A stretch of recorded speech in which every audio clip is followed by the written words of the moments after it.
uçur xəyallar, keçir ürəyimdən qəmli soraqlar. Dəyişər fəsillər, dönər o illər, səni öz yanıma çəkirmirlər.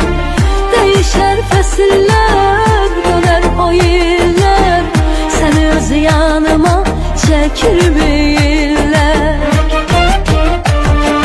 Vətənim qürbətdir sənsizə, gündüzüm zülmətdir sənsizə, ayrılıq zillətdir sənsizə, sənsizəm, sənsizəm ya. Vətənim qürbətdir sənsizə, gündüzüm zülmətdir sənsizə, ayrılıq zillətdir sənsizə, sənsizəm, sənsizəm ya.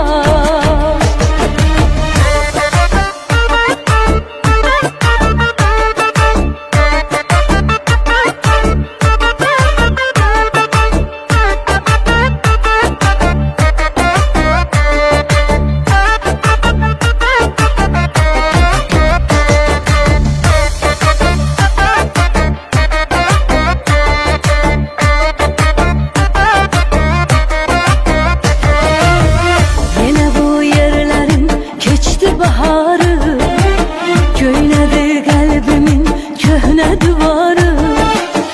Yenə bu yerlərin keçdi baharı, göynədi qəlbimin köhnə divarı. Kövrəldi könlümün dönməz vüqarı, qurudu çayların axar su.